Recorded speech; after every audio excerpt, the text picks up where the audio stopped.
Tous les animaux qui sont habitués à vivre en groupe possèdent naturellement un sens de l'organisation sociale.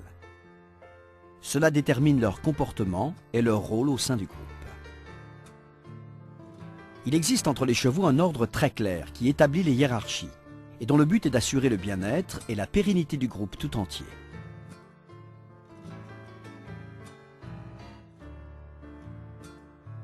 L'organisation des chevaux est aussi évidente que nécessaire.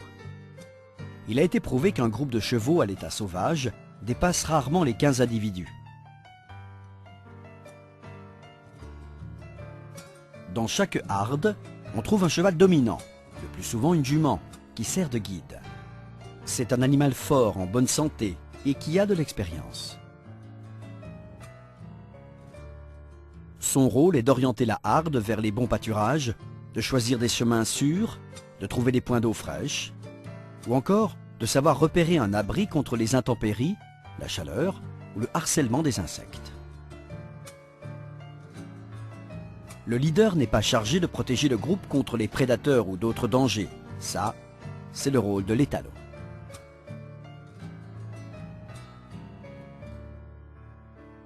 Il est assez rare de trouver des chevaux dominants âgés de moins de 2 ans.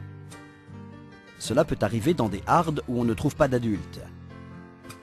Mais dans la plupart des cas, l'expérience permet aux plus âgés d'assurer leur dominance sur les plus jeunes.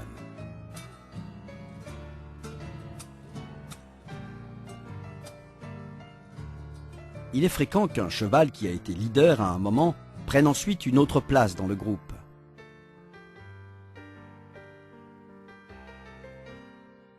Cela arrive quand le cheval vieillit et que ses forces physiques et psychologiques s'amenuisent, et avec elles, la faculté d'assumer des fonctions fondamentales pour la vie du groupe.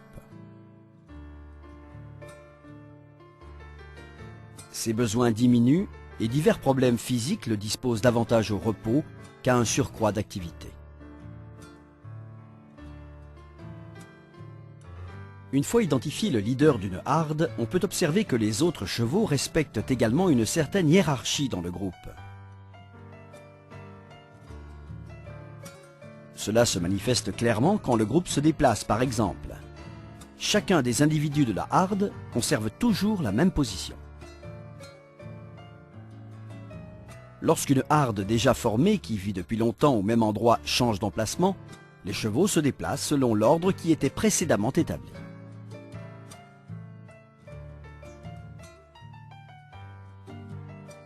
Cet ordre est également respecté lorsque les chevaux pénètrent dans un enclos.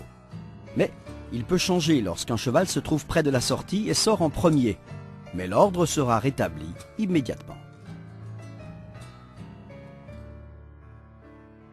Derrière le leader vient se placer un animal qui se laisse guider par le premier, mais à son tour, capable de guider le suivant. Le troisième se laissera guider par celui qui le précède, mais devra guider celui qui le suit, et ainsi de suite. Il est intéressant d'observer que lorsqu'une harde se déplace, le cheval qui se trouve au milieu a tendance à suivre celui qui le précède directement, et non pas celui qui mène le groupe.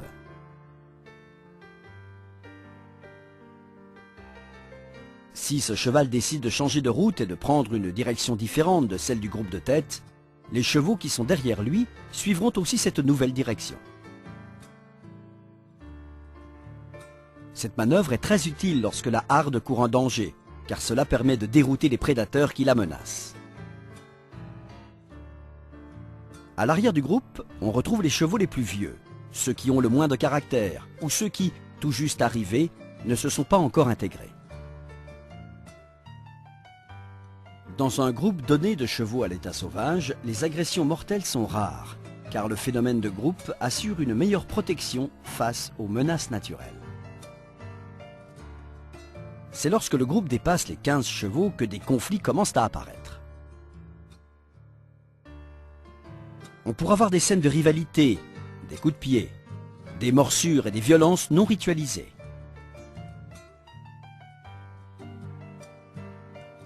Ces réactions se vérifient en particulier lorsque les chevaux pénètrent dans un espace réduit comme un enclos, ce qui limite l'espace vital de chacun. En temps normal et dans de grands espaces, les agressions sont très rares, car les animaux jouissent d'un espace sans empiéter sur celui des autres.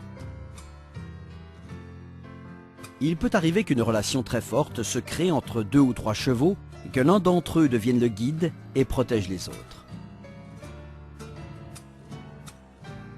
Lorsqu'un groupe d'étalons se forme, ceux qui ont déjà été en groupe auparavant ont tendance à adopter un groupe d'individus plus jeunes à protéger, comme s'il s'agissait de leurs juments. La vigilance, fonction très importante, est exercée par divers individus selon les situations. On peut observer qu'au moment où le groupe mange, il y en a toujours un qui veille. De la même manière, lorsque le groupe s'allonge pour dormir, il y aura toujours un cheval qui restera debout et en alerte. Pour une jument qui allaite, le besoin en eau est plus important que pour une jument sans poulain. Avec les années, les plus âgées ne seront plus fertiles et laisseront la place à celles qui suivent dans la hiérarchie et qui ont un poulain pour guider le groupe vers les points d'eau.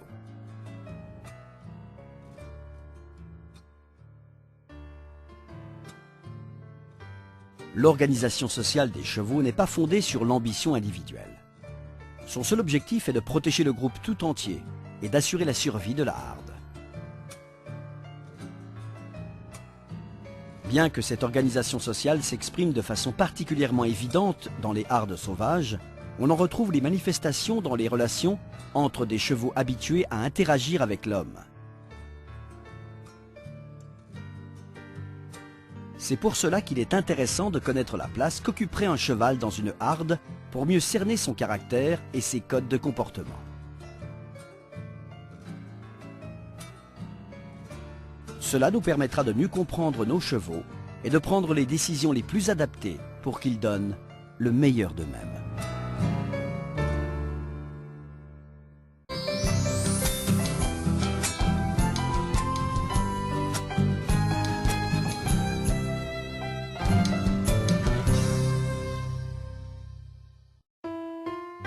Un certain nombre de caractéristiques physiques permettent de distinguer les différentes races de chevaux.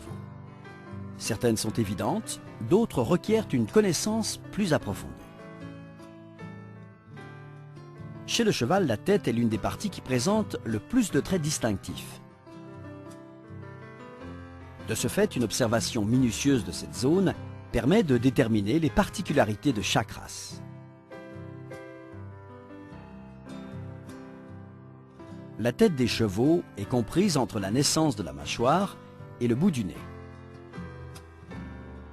Selon les races, la face, la partie supérieure de la tête, peut être plus longue que la mâchoire inférieure, plus courte ou égale. Il est nécessaire de bien observer la base de la tête pour déterminer comment elle est attachée à l'encolure. Le point d'attache doit être harmonieux et fin. Les ganaches, elles, devront être larges et fortes, plutôt qu'étroites et peu prononcées. On dit que le profil d'un cheval est rectiligne quand la ligne supérieure du front et de la face est droite. Si le chanfrein est creusé, ou s'il existe une dépression au point où il rejoint le front, on dit que le profil est concave.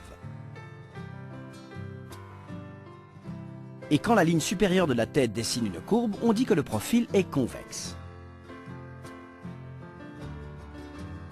Autre caractéristique à observer, la distance qui sépare les yeux. Certains chevaux ont un petit front et des yeux rapprochés. En général, on évite ce genre de conformation, car on préfère les animaux qui ont des yeux plus écartés, ce qui leur confère un champ visuel plus vaste. Cela donne à leur front une forme triangulaire.